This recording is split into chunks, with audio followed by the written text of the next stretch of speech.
Hello everyone, my name is Vinay Foh, and I'll be your presenter today along with Dr. Courtney Anderson. Today's webinar focuses on the BaseScope assay and its applications for exon-junction and point mutations.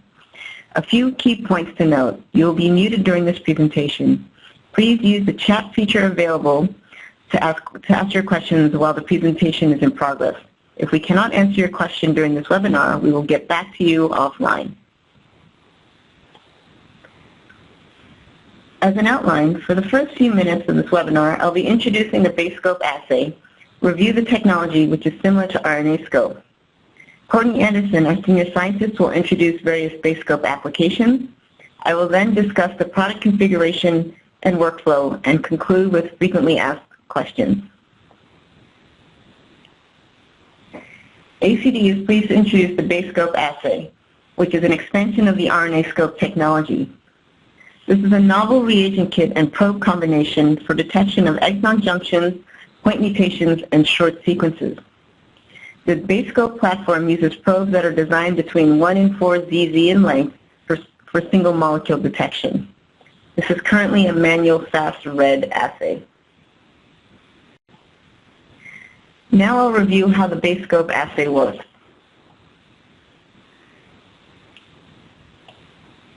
BaseScope is a proprietary in situ hybridization technology based on unique probe design and signal amplification. The platform has a sensitivity to detect most genes in situ. Just as any in situ assay, the BaseScope assay involves permeabilizing properly prepared samples to allow complementary oligo probes to bind to RNA target of interest. The specific signal is amplified using our next generation signal amplification tree and our double Z probe system, which is subsequently detected and quantified. The assay is extremely universal as well as rapid and scalable. To design a specific probe for your target of interest, ACD requests you to provide us with either the accession number information or the exact sequence of the target. You could even indicate your region of interest for targeting the start and stop positions. Our bioinformatics scientists channel this information through a proprietary ACD alignment algorithm to select optimal sequences to ensure target specificity and uniformity of oligo hybridization in the assay. Our algorithm evaluates the sequence composition of each oligo in the pool to ensure no cross-hybridization with non-target RNA under stringent RNAscope conditions. How does the technology work? RNAscope and BaseScope probe design is similar and critical to this process. We use the double Z probe design, and there are 3 components of the Z. The upper region is the 14 base tail sequence, and that is the region where the pre-amplifier and the cascade of the amplifications will occur. A spacer region is in between the base and the other end, allows the flexibility for probe binding efficiency to mRNA. The lower end region of the Z binds directly to the mRNA. This lower region contains 18 to 25 base sequence that is specific to your target. These are used in pairs. In pairs, the upper region of the Zs will provide 28 bases for the preamplifier binding. Both Zs bind adjacent to each other to your target region from the lower region. The yellow line represents your RNA. If your RNA is intact under ideal permeabilization conditions, the assay will hybridize up to 20 Z probe pairs to your RNA. But for many samples, such as cancer FFPE samples, your RNA could be degraded and fragmented.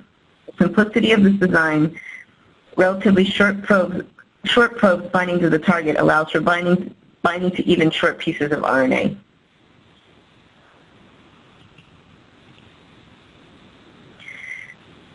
This wide use and adoption of RNAscope is best demonstrated in over 780 peer-reviewed publications across many different journals. Now I'm going to turn this over to Courtney Anderson, who will discuss in further detail the BaseScope assay and its applications. Great, thank you very much, Vinay. So before I delve into the BaseScope data, I'd just like to review the distinctions between the RNAscope and BaseScope assays. BaseScope is based on the RNAscope technology, but there are several major differences. First, the RNAscope assay utilizes a probe consisting typically of about 20 ZZ pairs per each RNA target, and that's when the RNA target is 1 kb or longer, whereas BaseScope can detect signal with as little as 1 double Z pair. Both RNAscope and BaseScope are capable of single molecule detection, meaning that a single dot represents one single RNA molecule or target. While RNAscope is a robust assay to detect gene expression of most RNA targets that are greater than 300 nucleotides in length, BaseScope is specifically used for the detection of exon junctions and point mutations, as well as short target sequences that are between 50 and 300 nucleotides. So there are three main areas of application for the BaseScope assay. The first area is exon junction detection, in which a 1 ZZ pair spans the exon junction, allowing for the visualization of splice variants, isoforms, gene knockouts, and circular RNAs in the tissue context. The second area is short target sequence, in which 1 ZZ pair or more can be used to detect sequences that are short in length, meaning 50 to 300 nucleotides. It can also detect highly homologous sequences, CDR sequences for T-cell receptor clones, snow-RNA, and pre-microRNA. However, we cannot detect microRNA. And the third area is point mutations, in which a single nucleotide difference can be detected using a 1 ZZ probe. Point mutation detection is required for visualizing certain short indels, gene editing, and homologs within the tissue environment. Currently, this application is only available through our Pharma Assay Services group, but please contact your account executive for more information. Our probe design team will work with you to design the optimal probe for your assay. So now I'd like to show you some representative data for each of these application areas. The first I'd like to discuss is the use of BaseScope for splice variant detection. Previous studies have reported an association between blood-based detection of the antigen receptor splice variant ARV7 and resistance to abiraterone and enzalutamide drug treatment in men with metastatic castration-resistant prostate cancer. Further characterization of ARV7 and its clinical correlates are necessary, but may depend on the development of novel methods that allow for reliable and specific measurement of ARV7. Therefore, BaseScope exon junction probes specific for either the full-length AR or the splice variant ARV7 were developed, allowing for highly specific detection of mature cytoplasmic AR full-length and ARV7 mRNA in native cell and tissue environment. The full-length AR has 8 exons, generating a full-length protein that has a ligand binding domain at its C-terminal, whereas ARV7 is a truncated transcript containing only 4 exons.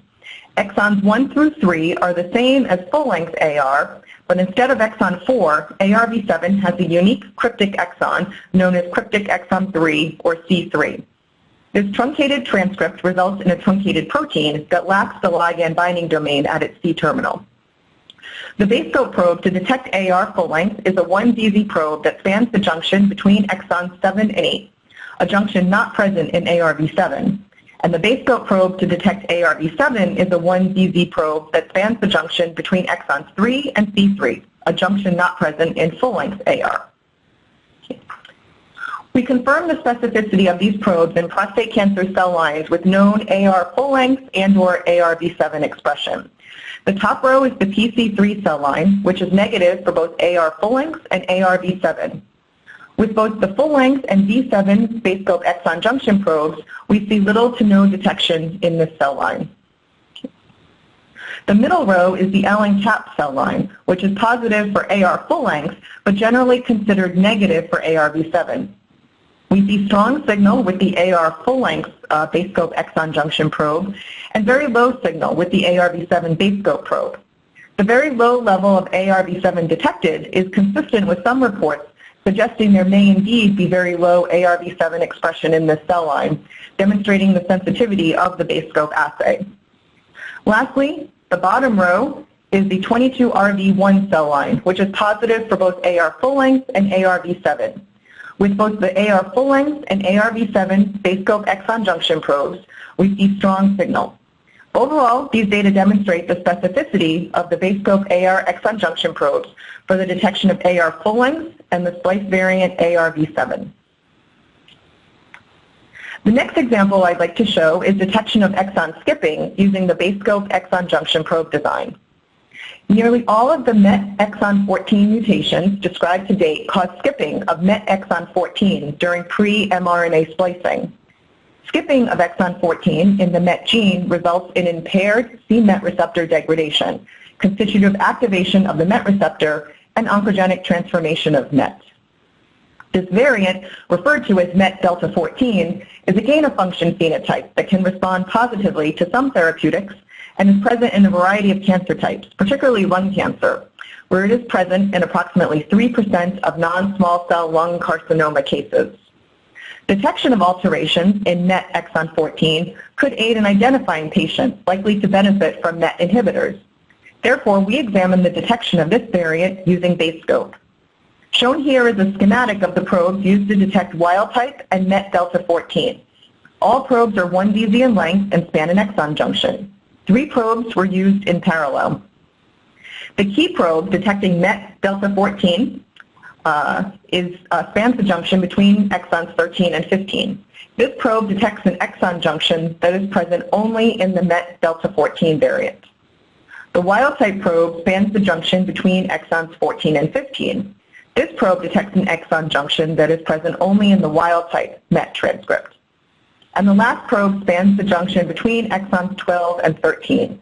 This probe detects an exon junction that is present in both the wild-type MET transcript and the MET delta 14 variant. We tested these probes in 2 cell lines. In the top row is the H596 cell line, which expresses the MET delta 14 variant. And in the bottom row is the A549 cell line, which expresses only the wild-type MET gene. The exon 12-13 probe, which detects a common exon junction present in both the wild-type MET transcript and the MET delta 14 variant, detected signal in both cell lines. Whereas the exon 13-15 probe, which is specific for the MET delta 14 variant, detected signal in only the H596 cell line. Lastly, the exon 14-15 probe, which is specific for wild-type MET, detected signal in only the A549 cell line. Overall, this data demonstrates the ability to specifically detect the MET variant, MET delta 14, in a MET delta 14 positive cell line. The BaseScope assay is also applicable to FFPE tissue samples. Here is a lung cancer sample with the same probes used in the previous slide to detect MET exon 14 status. Here we observed signal with both the common probe, for the probe that's common for both wild-type MET and MET delta 14, that's the exon 12-13 probe, as well as with the wild-type MET-specific probe, exon 14-15. However, we did not detect signal with the MET delta 14 specific probe, exon 13-15, indicating that the MET exon 14 status of this lung cancer sample is wild-type. Another application of the BaseScope exon-junction probe design is for the detection of gene fusion events with known precise junctions. Traditionally, gene fusion events are detected by DNA fluorescent in situ hybridization, or DNA FISH methods.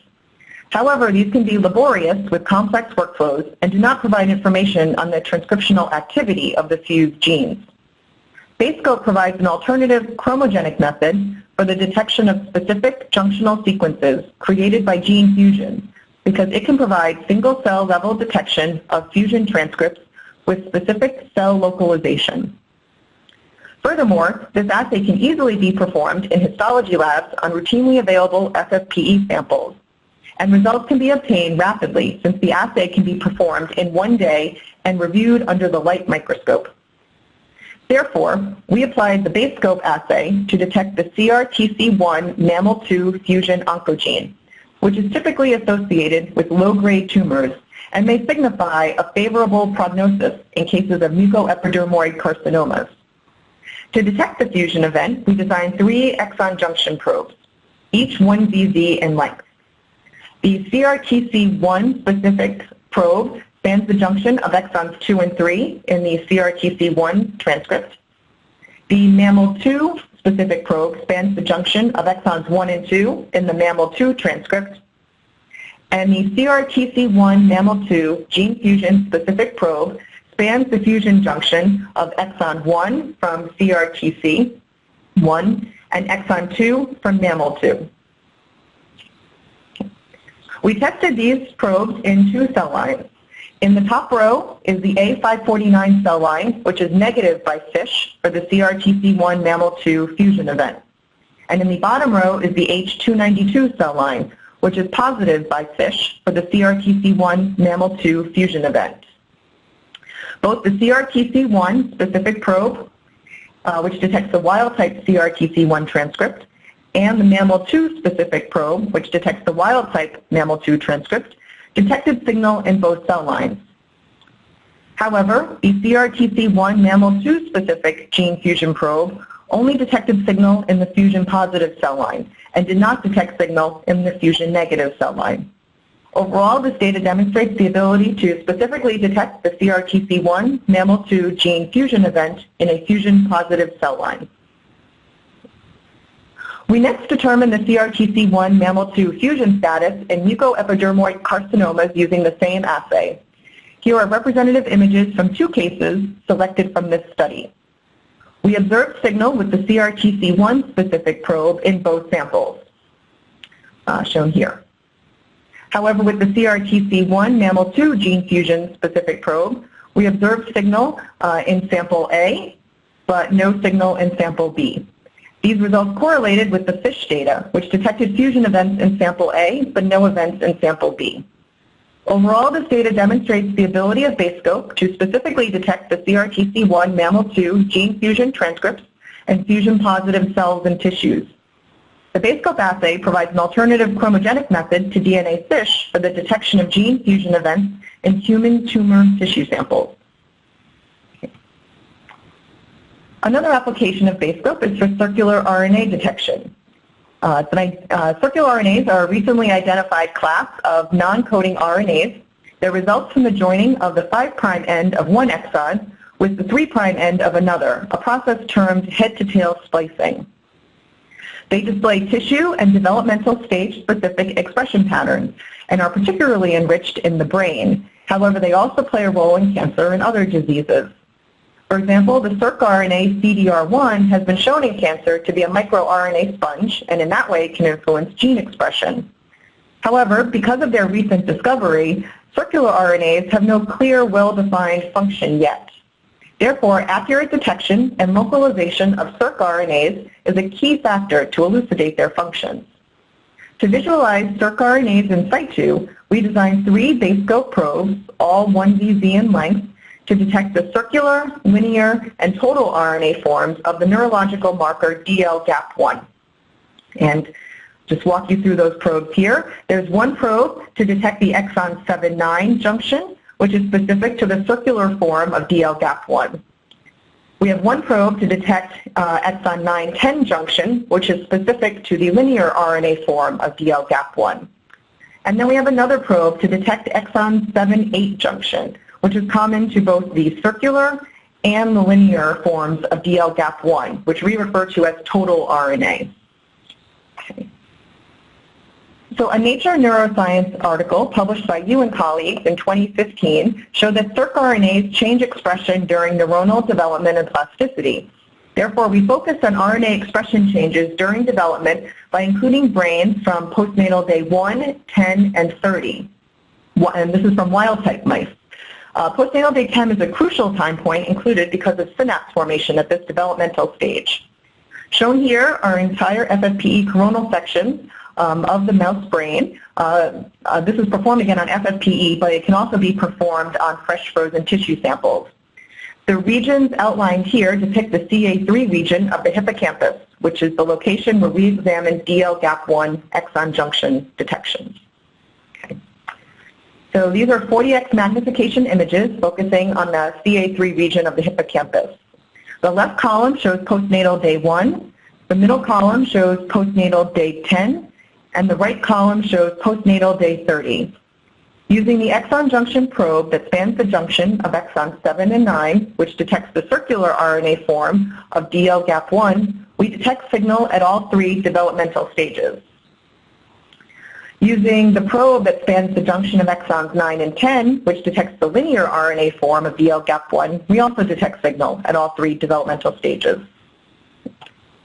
And lastly, using a probe that spans the junctions of exons 7 and 8, which detects both the circular and linear RNA forms of DL-GAP1, or total RNA, we again detect signal at all 3 developmental stages. While there were some differences in total RNA and linear RNA over development, the most dramatic changes were observed in circular RNA. From P1 to P10, there was a slight change in circular RNA detection, but from P10 to P30, there was a pronounced increase in circular RNA detection over this developmental time period. So taken together, this data demonstrates detection of both circular and linear RNA forms of DL-GAP1 in the CA3 region of the mouse hippocampus, and correlates with published reports showing changes in circular RNA expression over the course of mouse brain development. Okay. As I mentioned earlier, another application area of the BaseScope assay is for the detection of target sequences that are between 50 and 300 nucleotides in length, or what we refer to as short target sequences. As a reminder, this assay cannot detect microRNAs. The CDR, or complementary determining region, is a highly variable domain in T-cell receptors, and typically the differences between CDRs can be quite short, prohibiting the ability to discern the CDRs by traditional RNA-ish. For example, the CDR3 alpha and beta sequences from the JERCAT T cell line differ from each other by only approximately 50 nucleotides. To identify these specific CDR sequences expressed in JERCAT cells, we generated BaseScope antisense probes specific for CDR3 alpha and beta that are expressed in the JERCAT T cell line.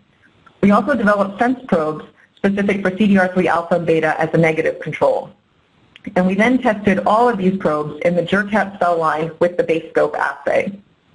Here we can see that the antisense probes for both alpha and beta detected strong signal in the JERCAT cells, whereas the sense probes detected no signal. The final application of the BaseScope assay I'd like to talk about is the visualization of point mutations in situ. As a reminder, detection of point mutations by BaseScope is currently available only through ACD's pharma assay services. The identification of somatic mutations in tumors is becoming increasingly important for studying tumor progression and targeted therapies. While high-throughput sequencing technologies allow for comprehensive mutation profiling, sequencing does not permit assessment of intratumoral heterogeneity or the association of genetic alterations with cellular morphology. In addition, DNA mutational status does not predict expression of the mutant allele, which may provide information connecting genotype to phenotype. Therefore, a technology for mutation detection directly in the tumor context is desirable. BaseScope point mutation probes can detect single nucleotide variations and small insertions and deletions, or indels. Shown here in this table are 14 point mutations or short indels that ACD has verified in FFPE cell pellets, but we are continuously developing additional cancer-associated somatic mutation probes. And today I will show data detecting the BRAF V600E point mutation in cells and tumors. So here we show the detection of the point mutation BRAF V600E, in which a single nucleotide change in the BRAF gene, a thymine to an adenine at the 1799 position, results in a change in the BRAF amino acid sequence from a valine to a glutamate at the 600 position.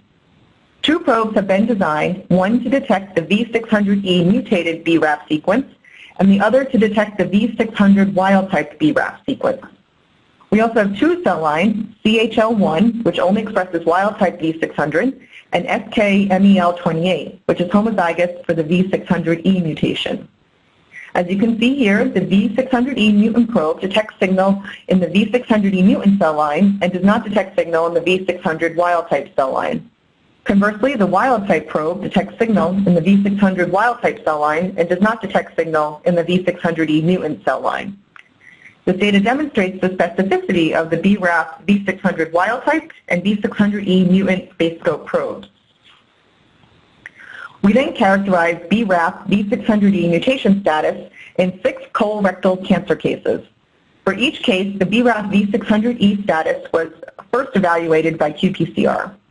On the left are 3 cases expressing wild-type BRAF V600, whereas on the right are 3 cases positive for the BRAF V600E mutation. The V600 probe, wild-type probe, detected robust signal in all 6 cases, whereas the BRAF V600E probe detected signal only in the 3 cases on the right, correlating with the qPCR results. Overall, the data shown here demonstrates the current technical capability of detecting even single nucleotide polymorphisms in the tumor with the BaseScope assay. So in summary, I have shown you several examples of how to apply the BaseScope assay for the specific detection of splice variants, gene fusion, circular RNA, PCR clones, and point mutations. These applications of the BaseScope assay demonstrate how ACD is pushing the boundary of the in situ hybridization technique. And now I'd like to turn the talk back over to Vinay. Thanks, Courtney. Now I'm going to review the BaseScope components and workflow. Here's a schematic of the BaseScope assay for FFPE tissues. While it's slightly longer than the RNAscope assay by about 30 minutes, the workflow is just as easy. The pretreatment is the same as RNAscope, with hydrogen peroxide to block the endogenous peroxidase, target retrieval to break the cross-links to expose the RNAs to the probe and protease to penetrate and permeabilize the samples, followed by probe hybridization.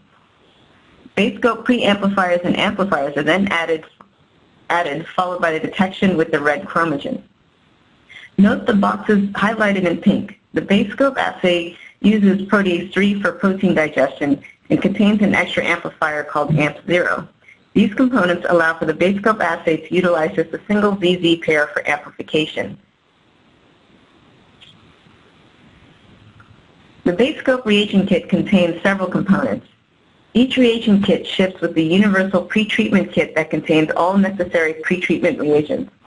For FFPE tissues, we recommend using protease 3, and for fresh frozen, protease 4 is recommended. The BaseScope reagent kit also contains the BaseScope detection kit with 7 amplifier reagents and the red chromogen. Wash buffer is also included. Please note that the BaseScope reagent kits and probes cannot be interchanged with the RNAscope reagents and kits. Since BaseScope target probes can vary in length between 1 ZZ and 4 ZZs, we have designed a control probe pack to suit all BaseScope applications. It is important that you use the appropriate length control probe that matches your target probe.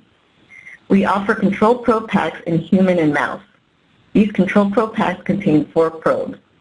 Each pack contains 2 probes for splice variants, a 1 ZZ probe for PPIV and DAPB. And we have 2 probes for short sequences, a 3 ZZ probe for PPIV and a 3 ZZ probe for DAPB. It is recommended that you use this short sequence control probe with all targets that could vary in probe length of 2 to 4 ZZs. Polar 2A in lengths of 3 ZZ or 1 ZZ are also available separately. We highly encourage all users to start with the BaseScope. You start using BaseScope to start off using our intro packs that contain all the necessary products to get started. We have intro packs in human and mouse, and they contain the reagent kit with pretreatments, a control slide pack, hydrophobic barrier pen, as well as the control probe pack and vector mount. In summary, this table highlights when to use BaseScope versus RNAscope. First, the size of the RNA target. BaseScope is suitable for detection of RNA sizes in 50 to 300 bases and exon junctions, while RNAscope is best for identifying mRNA over 300 bases. The number of ZZ pairs per probe target for BaseScope is only 1 to 5 ZZs based on the application. The RNAscope probe design is 20 ZZs with a minimum of 6. Some of the BaseScope applications are listed here, and particularly, as shown today, exon junctions, splice variants, short RNA, and circular RNA. The detection option for BaseScope is a chromogenic red assay, while RNAscope detection options are singleplex red and brown, duplex, multiplex fluorescence for identifying multiple RNA targets. At the moment, there are no automation options for BaseScope, while RNAscope can be run on the Bond RX and Ventana's Discovery Ultra and XT. The workflow for BaseScope is 8.5 hours, while RNAscope is 8 hours. BaseScope probes currently are in the C1 channel, while RNAscope probes are in channels 1 through 4. Now I'm going to review some of BaseScope's common frequently asked questions. One common question is, why is only one ZZ probe needed for BaseScope? Note, as mentioned earlier, note the boxes highlighted in pink. The BaseScope assay uses protease 3 and contains an extra amplifier called AMP0. These components allow for the BaseScope assay to utilize just a single ZZ pair for amplification.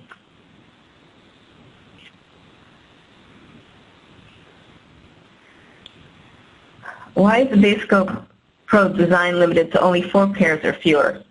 Due to the dramatic increase in amplification power, more than 4 ZZs may result in increased background.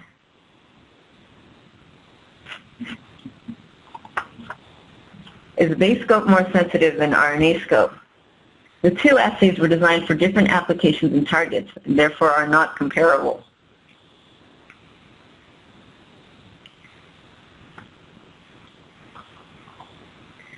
How do you ensure success with the BaseScope assay?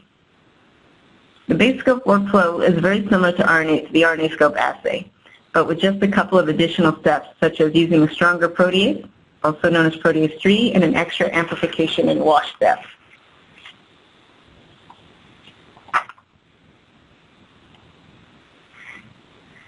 How is BaseScope scored? As far as scoring, in general, the BaseScope assay contains fewer dots per cell. The chart on the left indicates BaseScope semi-quant scoring criteria for 1ZZ probes, which is more stringent from that of RNAscope.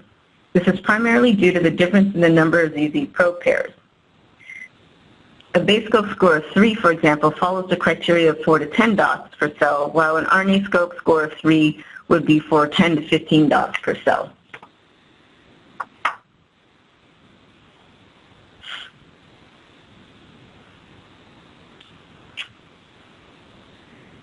This concludes our frequently asked questions. I would like to also bring your attention to additional resources available to you during the course of running the BaseScope assay. Please use the Support tab on the ACD website to access these. And lastly, we are always happy to assist you with any questions or concerns you may have regarding your RNAscope and BaseScope assays. Please reach out to us through any of the methods listed on this slide. Thank you.